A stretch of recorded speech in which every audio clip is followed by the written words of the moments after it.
வெயில் பாருங்கள், மண்டையை பொளக்கிற அளவுக்கு சுளீர்னு வெயில். இந்த வீடியோ திங்கக்கிழமை எடுத்த வீடியோ தான். அன்றைக்கி ஸ்கூல் இருந்ததுனால சீக்கிரமே தூங்கி எழுந்திரிச்சாச்சு. அதுக்கப்புறம் அன்றைக்கி என்னமோ திடீர்னு ஒரு மூடு வந்து காலையிலே இன்றைக்கி துணியை துவைச்சி போட்டுருவோம் அப்படின்னு சொல்லிட்டு அன்றைக்கி ரொம்ப வேகமாக வேலையெல்லாம் பார்த்துக்கிட்டு இருந்தேன். கையில் துவைக்கிற துணி, மிஷினில் துவைக்கிற துணின்னு அந்த பிரித்து போட்டு, அப்புறம் அவங்களே மிஷினில் போட்டிருக்க துணியெல்லாம் வந்து எடுத்து மேலே மொட்டை மாடி வெயிலில் போய் காய போட்டு எடுத்துட்டேன்.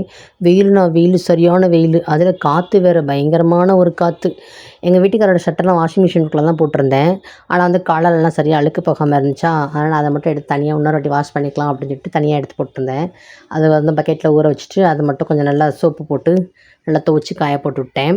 அன்றைக்கி காலையில் சமையல் பண்ணுற வேலை இல்லை.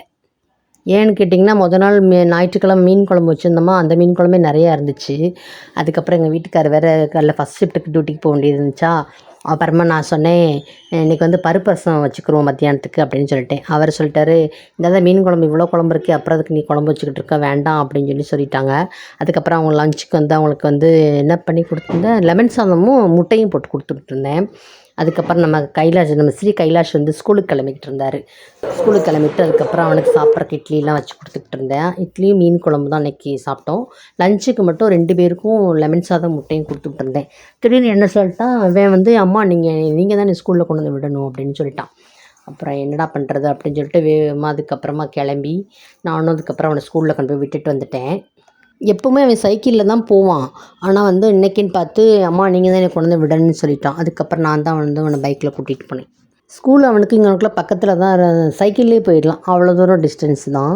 ஆனால் வந்து அன்றைக்கி கூட்டி போய் அன்றைக்கி வந்து எதுனாலன்னா வந்து லேட்டாக தூங்கி எழுந்திரிச்சிட்டான். அதனால் வந்து நீங்கள் தான் என்னை கூட்டிகிட்டு போய் விடணும் அப்படின்னு சொல்லிட்டான். சரி புள்ள என்றைக்கோ ஒரு நாளைக்கு தானே கேட்குது, வாடா அப்படின்னு சொல்லிட்டு நானும் அவனை கூட்டி போய் ஸ்கூலில் விட்டுட்டு வந்துட்டேன். அன்றைக்கி வந்து பார்த்திங்கன்னா தண்ணி வர நாள் ஆகிப்போச்சு. அதுக்கப்புறம் நான் விட்டுட்டு வந்துட்டு அதுக்கப்புறம் குடம்பானை அன்றைக்கின்னு பார்த்து ஒரு 4 குடம் காலியாகிடுச்சு. சரின்னு சொல்லிட்டு அப்புறம் குடம்பானையெல்லாம் கழுவி அதுக்கப்புறம் வந்து நல்ல தண்ணி பிடிச்சேன். எங்களுக்கு நல்ல தண்ணி வந்து ஒரு நாள் விட்டு ஒரு நாள் வரும், ஆனால் நல்லா வரும் தண்ணி. ஃபஸ்ட்டு கொஞ்ச நாளைக்கு முன்னாடி பார்த்திங்கன்னா தண்ணி ரொம்ப கலங்கலாக வந்துகிட்டு இருந்துச்சு. அப்போ எங்கள் ஏரியாவில் இருக்கவங்க எல்லாருமே வந்து மினரல் வாட்டர் கேன் தான் வாங்கிட்டு இருந்தாங்க. நாங்களும் அதுதான் வாங்கிட்டு இருந்தோம். அதுக்கப்புறம் இப்போ ஒரு 10 நாளாக கொஞ்சம் நல்லா தண்ணி வந்துகிட்டு இருக்குது. அதுக்கப்புறம் தண்ணி பிடிச்சி வச்சுட்டு வந்து பார்த்திங்கன்னா வீடெல்லாம் ஒரே குப்பையாகி போச்சு. அதாவது தூசி குப்பைலாம் இல்லாத மாதிரி இருக்குது. ஆனால் நம்ம கூட்டினா மட்டும் குப்பை எங்கேருந்து வருமோ தெரியல. அப்படியே கூட்டும்போது வந்து குப்பையெல்லாம் வந்துட்டு இருந்துச்சு. சரிஞ்சிட்டு அதெல்லாம் கூட்டி விட்டுக்கிட்டு இருந்தேன். கையில் ஊற வச்சுருந்தேன் பார்த்திங்களா, அந்த துணியை எடுத்து அப்புறம் நல்லா சோப்பு போட்டு காலர்லலாம் நல்லா ப்ரெஷ்ஷு போட்டு நல்லா அதுக்கப்புறம் வந்து துவச்சி நல்லா வெயிலில் காய போட்டு எடுத்தால் தான் வந்து துணி வந்து கொஞ்சம் நல்லா பளிச்சுன்னு நல்லா இருக்குது. என்ன தான் நம்ம மிஷினில் வந்து துணி போட்டாலும் அது வந்து கையில் துவைக்கிற மாதிரி இருக்க மாட்டேங்குது. அதுலேயும் பாருங்களேன், ஜென்ஸோட சட்டை காலரெல்லாம் வந்து அழுக்கே போகாது. நான் என்ன பண்ணுவேன்னா மிஷினில் போட்டுருவேன். போட்டு துவைச்சி எடுத்துகிட்டு அதுக்கப்புறமா திருப்பி கொஞ்சமாக வந்து சோப் லிக்விட் அதில் ஊற்றிட்டு ஊற வச்சுருவேன். ஊற வச்சுட்டு அதுக்கப்புறமா வந்து காலரில் இது மாதிரி ஃபுல்லாக ப்ரஷ் போட்டு நல்லா துவைச்சி எடுத்துருவேன். நல்லா சூப்பராக பளிச்சுன்னு வந்துடும். ஆனால் வந்து ஒரு சட்டைக்கும் அந்த மாதிரி நான் பண்ண மாட்டேன். கொஞ்சம் சேர்த்து வச்சுருவேன் சட்டைங்கள்லாம். ஒரு 3-4 சட்டை சேர்ந்துரும். அதுக்கப்புறம் வந்து பிள்ளைங்களோட யூனிஃபார்ம் சட்டைலாம் சேர்ந்துருக்கும். யூனிஃபார்ம் பேண்ட்டு ஷர்ட்டு அந்த மாதிரிலாம் இருக்குமா, அது வந்து அப்படி கொஞ்சம் 2 செட்டு சேர்ந்ததுக்கப்புறமாவும் ஒரே இதை அப்புறம் ஊற வச்சு அந்த மாதிரி துவைச்சிக்கிருவேன் நான் வந்து. கையில் துவைக்கிறதுக்கு துணி இல்லாத மாதிரி தான் இருக்கும். ஆனால் பாருங்களேன், நம்ம எடுத்து போட போட வந்து அப்படியே ஒரு துணியாக சேர்ந்துக்கிட்டே இருக்கும். அதுக்கப்புறமேட்டு வந்து பார்த்திங்கன்னா அங்கே ஹாலெல்லாம் கூட்டி விட்டுருந்தேன். இந்த பக்கம் மட்டும் கூட்டிக்கலாம் அப்படின்னு பார்த்தேன். கிச்சன் சைடு இந்த பக்கம் மட்டும் கூட்டி விட்டுக்கலாம், அங்கே நீட்டாக தான் இருக்குதுன்னு பார்த்தேன். அப்புறமா இதை மட்டும் கூட்டிட்டு அதை மட்டும் கூட்டலாம் எப்படி இருக்கும் அப்படின்னு சொல்லிட்டு அதுக்கப்புறமா அங்கேயும் கூட்டுறக்க ஆரம்பிச்சிட்டேன். பார்த்தா மேட்டை உதறனா ஃபுல்லாக மண்ணாக தான் விழுகுது. ஆனால் தரையில் பார்க்கும்போது குப்பையே இல்லாத மாதிரி தான் இருக்குது. இட்லியும் மீன் குழம்பும் அப்படி ஒரு டேஸ்ட்டு அப்படி ஒரு டேஸ்ட்டு. எப்போவுமே வந்து நாள் வச்ச மீன் குழம்பு மறுநாளைக்கு சூப்பராக இருக்கும். அந்த மாதிரி தான் வச்சு சாப்பிட்டோமா, செம்ம டேஸ்ட்டாக இருந்துச்சு. அதுக்கப்புறம் வந்து நாங்கள் தான் வந்து காலையில் ஒரு 2 இட்லி ஊற்றி நாங்கள் 3 பேருமே சாப்பிட்டோம். அப்புறம் பிரதீபாவுக்கு வந்து இட்லி ஊற்றலை நான் வந்து. ஏன்னா வந்துட்டு கேட்டுட்டு நம்ம ஊற்றிக்கிறோம், இட்லி சாப்பிட்டதா தோசை சாப்பிட்டதான்னு கேட்டுட்டு நம்ம ஊற்றிக்கலாம் அப்படின்னு சொல்லிட்டு அன்றைக்கி நான் ஊற்றலை. எப்போவுமே மொத்தமாக இட்லி சுட்டு வச்சுருவேன். அன்றைக்கி வந்து மீன் குழம்புனால எல்லாத்துக்கும் ஆளுக்கு எக்ஸ்ட்ரா 2 இட்லி சாப்பிட்டோம் நாங்கள். திருப்பி இன்னொரு இடி இட்லி ஊற்ற வேண்டியது இருந்துச்சு.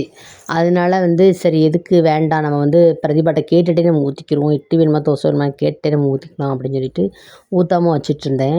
அதுக்கப்புறம் வந்து இப்போல்லாம் ஸ்கூல் லீவு தானே, +2 படித்த பிள்ளைகளுக்குலாம் இப்போ ஸ்கூல் இன்னும் காலேஜ் இன்னும் ஆரம்பிக்கலை. கொஞ்சம் பிள்ளைங்களுக்கு ஆரம்பிச்சிருக்காங்க, இவங்களுக்குலாம் இன்னும் ஸ்டார்ட் பண்ணல. அதுக்கப்புறம் லேட்டாக தான் தூங்கி எழுந்துச்சு அது. அப்புறமா உனக்கு என்னப்பா வேணும் அப்படின்னு சொல்லி கேட்டோன்னே, எனக்கு முக்கால்வாசி வந்து பிள்ளைங்க தோசை தான் சாப்பிடுவாங்க, அன்றைக்கி தோசை தான் வேணும் அப்படின்னு சொல்லி கேட்டுச்சு. அதுக்கப்புறம் சரின்ட்டு அதுக்கு 2 தோசை ஊற்றி கொடுத்துட்டு அதுக்கப்புறம் நானும் வந்து ஒரு தோசை சாப்பிட்டேன். அன்னைக்கு காலையிலைக்கும் மதியத்துக்கும் அந்த மீன் குழம்பு தான் வச்சுக்கிட்டோம், வேறு எதுவும் நான் ஒன்றும் வைக்கலை. அதுக்கப்புறம் வந்து தயிர் இருந்துச்சு, அவ்வளோதான், அதோட வச்சுக்கிட்டோம். மீன் குழம்பு கூட வந்து முட்டை மட்டும் வேக வச்சுருந்தேன். அதனால் வந்து அதுவே நல்லா சூப்பராக இருந்துச்சு. ஆனால் வந்து பிரதீபா சாப்பிடும்போது பார்த்திங்கன்னா வந்து மீன் பீஸே இல்லை ஃபுல்லாக அந்த மண்டை பீஸு அப்படி தான் இருந்துச்சு. அது வந்து மண்டை பீஸ்லாம் சாப்பிடாது. மண்டை பீஸ் வந்து நான் தான் சாப்பிடுவேன், எனக்கு வந்து ரொம்ப பிடிக்கும், அதனால் நான் தான் சாப்பிடுவேன். வேறு இவங்க 3 பேருமே வச்சுக்கவே மாட்டாங்க, நான் தான் வந்து சாப்பிடுவேன். அப்புறம் எப்படி தூக்கி போடுறது அப்படின்னு சொல்லிட்டு வேஸ்ட்டாக போகும், நம்மளாக சாப்பிட்ருவோம் அப்படின்ட்டு நான் தான் சாப்பிடுவேன். பல்லு என்னன்னு தெரில, ஒரு 2-3 நாளாகவே ரொம்ப பல்லு வலியாகவே இருந்துச்சு. அதுக்கப்புறமா சரின்ட்டு ஆஸ்பத்திரி போய் காட்டிட்டு வந்துடுவோம் அப்படின்ட்டு அங்கே போனேன். அங்கே போய் பார்த்தா அப்புறமா அவங்க சொல்லிட்டாங்க, 2 நாளைக்கு மாத்திரை மட்டும் கொடுத்தாங்க, வலி எப்படி இருக்குன்னு பாருங்கள், என்னால் திருப்பி வரணும் அப்படின்னு சொல்லியிருக்காங்க. நான் எடுத்து போனால் என்ன சொல்லுவாங்க என்னன்னு தெரியல. அப்படியே வர வழியில் பார்த்திங்கன்னா ஒரு டீ கடையில் நல்ல ஒரு காஃபி ஸ்மெல் சூப்பராக வந்துச்சு. எங்கே இப்போ லேடிஸாக போனால் என்ன எப்படி நம்ம குடிக்க முடியும், இப்போ கூட எங்கள் வீட்டுக்காரங்க வந்திருந்தாங்க அப்படின்னா வாங்க அப்படின்னு சொல்லிட்டு கூப்பிட்டு போய் குடிச்சிருந்துருப்பேன்.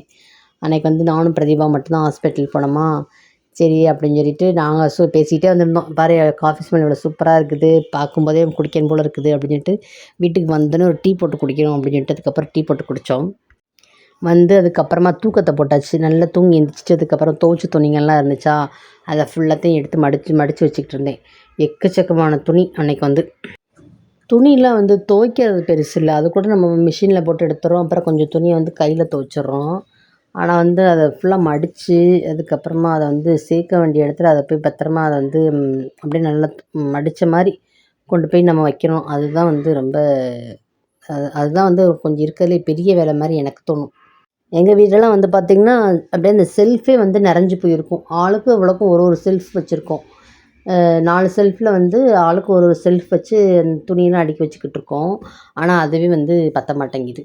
அது போக வந்து எக்ஸ்ட்ரா வந்து இந்த அட்டைப்பெட்டிலாம் இருக்குது பாருங்கள், குட்டி குட்டி அட்டைப்பெட்டி, சின்ன அட்டைப்பெட்டிலாம் இருக்குது பாருங்கள், கடைகளில் பலசர கடையில் வச்சுருப்பாங்க.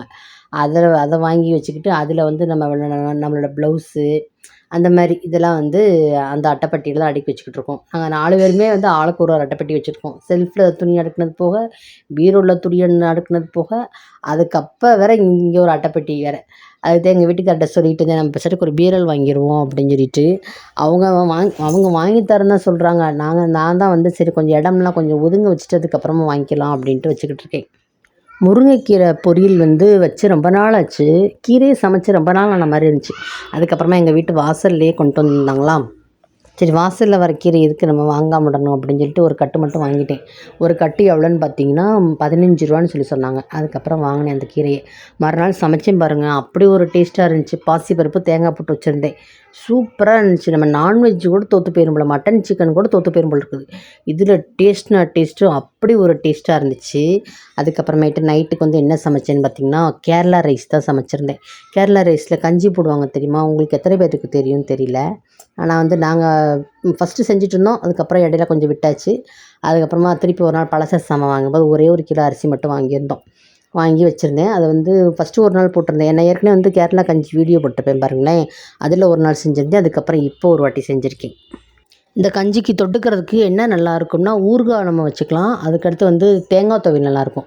இந்த தேங்காய் பொரியலில் பச்சை மிளகாலாம் போட்டு அரைப்போம் பாருங்கள் சட்னி, அதே வந்து கொஞ்சம் கெட்டியாக அரைச்சோம்னா துவையல், அதை வச்சு சாப்பிட்டோம்னா சூப்பராக இருக்கும். கேரளாவில் இருக்கவங்க கூட வந்து சம்மந்தின்னு சொல்லிட்டு சாப்பிடுவாங்க பாருங்கள், அது அவங்க ஸ்டைலில் பண்ணுவாங்க. இது நம்ம ஸ்டைலில் பண்ணுறதுனால தேங்காய் பொரியல், பச்சை மிளகா, அதுக்கப்புறம் 2-3 வெள்ளைப்பூடு வச்சுக்கலாம். அந்த மாதிரி வச்சு அரைச்சி சாப்பிட்டு பார்த்தோம்னா சூப்பராக இருக்கும். கேரளா ரைஸு, அதுக்கப்புறம் பாசி பயிறு, இந்த பச்சை கலர் பயிர் இருக்கும் பாருங்கள் அந்த பயிர், அது அதுக்கப்புறம் வெள்ளைப்பூடு, ஜீரகம், அவ்வளோதான்.